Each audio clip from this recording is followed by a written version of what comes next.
So the big question is this: how do women over 30 struggling to lose weight and or looking to tone and lose unwanted body fat in those stubborn areas like the midsection, love handles, thighs, and upper arms, how do they build their dream bodies and keep their results long-term without surgery and without feeling like the only way to make it happen is to eat cardboard and broccoli the rest of their life?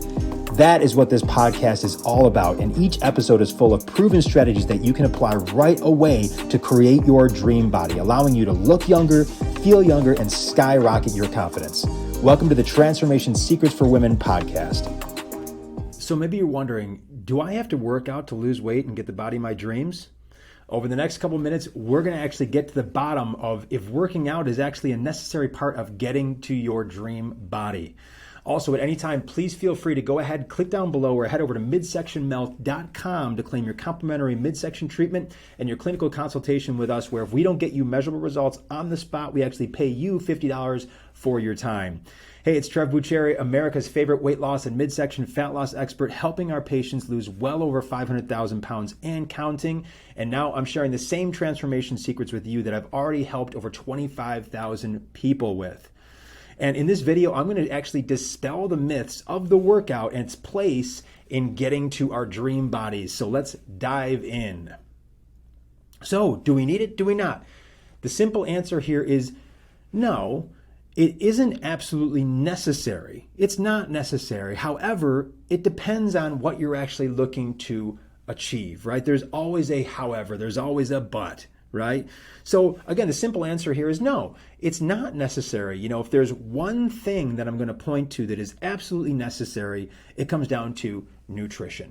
It comes down to nutrition, but it cannot be a diet. It cannot be something that is dreaded. It can't be something that we are not looking forward to, something that we're excited about, something that's enjoyable. That is a diet as we know it. It needs to be taste-centered, clean eating. It needs to taste amazing, and it needs to be food that is on the way, not in the way. And the whole dichotomy, it exists. It exists together. It's not two separate things. They are actually adjoined as one. You can have things that taste amazing, that are absolutely getting you to your goal. And that's what's missing, is the perception that, you know, the whole broccoli and cardboard thing is absolutely a myth if it's done right. And I can tell you that I've done so many different variations of nutrition programs, and in many cases it seems that, wow, we're really stuck to the absolute basics here, and we're not getting out of the cardboard and broccoli zone. That seems to be the only thing that is actually promoted and the only thing that's actually shown to us. However, how sustainable is that? All right. So again, if there's one thing that we want to be concentrating on, it is taste-centered, clean eating, not a diet, something that's absolutely simple to implement, simple to understand, and we can do anywhere, something that's empowering, something that we know, oh, I can go out to a restaurant and I can eat like this and I don't feel like I'm captive. I don't feel like I have to avoid social situations. I don't feel like I'm missing out on anything. Because at the end of the day, nutrition is the queen, it's the king, it's the ace, it's absolutely everything. We are what we eat. We can never outrun our fork. We can never out-train bad nutrition, all right? That's really what it comes down to. So, is a workout needed? No, it's not needed, but many of our patients come in saying, okay, I'm ready to get in the best shape of my life. I want my dream body. And again, it depends on what they have in their mind, what they would like to achieve, whether a workout is going to get them there or not. Some just say, hey, I just want to actually just lose this 40 pounds. I just want to lose this 40 pounds and I want to drop down, 4 dress sizes. That's what I'd like to do. I'd like to flatten my stomach because I have a lot of clothing I'd like to wear in my closet. I'm not looking to, get into the best shape of my life. I just want to lose this weight that I've put on over the last 3 years. Okay, you know what? That may not be necessary, a workout program in that particular case. It may not be necessary, but however, many patients who come to us, they're on a mission to get their dream bodies, and this is the fine detail work. Because here's what it comes down to. One workout per week is going to enable you to go to your next level of you. Your next level of you. 2 workouts per week is going to enable you to go from your next level to the next level. 3 workouts per week, you go next level you, and you're just bettering and bettering and bettering. All this said, there are several principles and what we call the pillars that must be in place for a successful exercise regime. These are the foundations of really how I designed our entire program specifically for weight loss and also targeted fat loss specifically. All right. My background is in exercise physiology and also nutrition. And it's really interesting because there are so many different ways that we can actually design a exercise program, a fitness program. And it needs to match with the specific goal of the person who's utilizing it. So in other words, a bodybuilding routine is not the best routine for weight loss and targeted fat loss.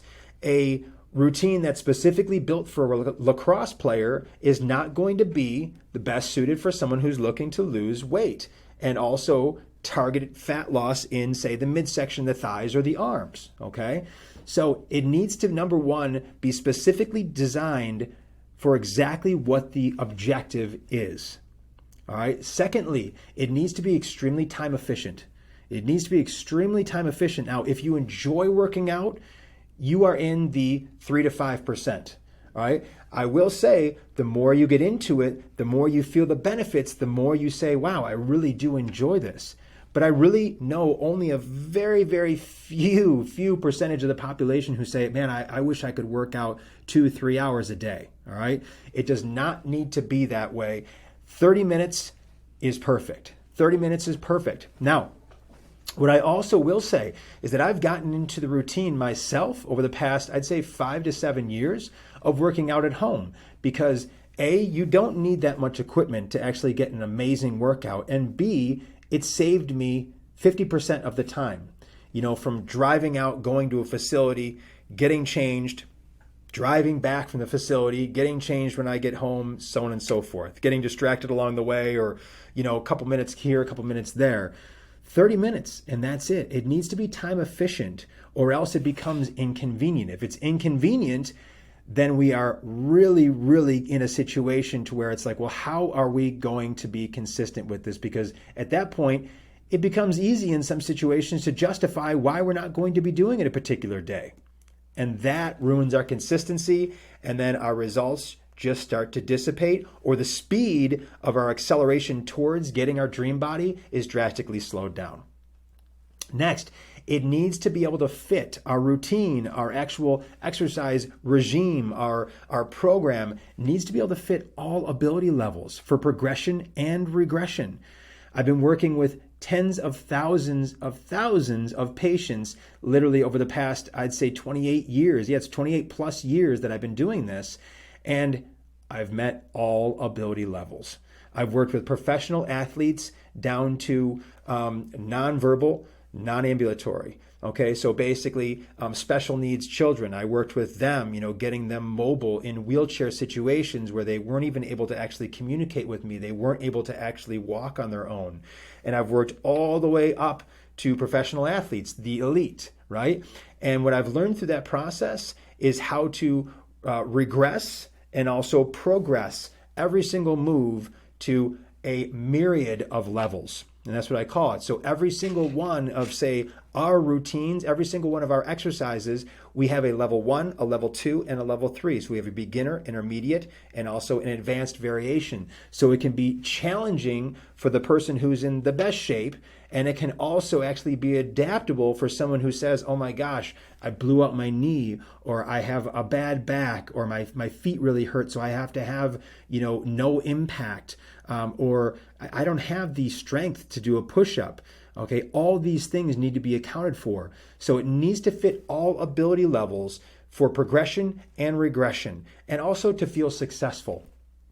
So that we're not sitting on the sidelines thinking to ourselves, I knew it. See, I can't do this. All right. It needs to be fulfilling. It needs to be achievement oriented, not failure oriented. All right. Not a one size fit all, because we are not one size fit all individuals. None of us are, from a nutrition standpoint, from an exercise standpoint, anything. All right.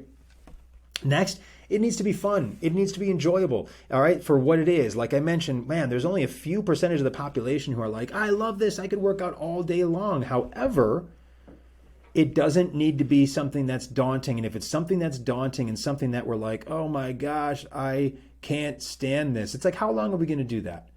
All right, because we don't like to truly endure torture, right? We don't. We want something that's actually enjoyable, something that's fun, something that's enthusiastic, something that has a lot of energy, right? So that's a very, very important part of an exercise regime.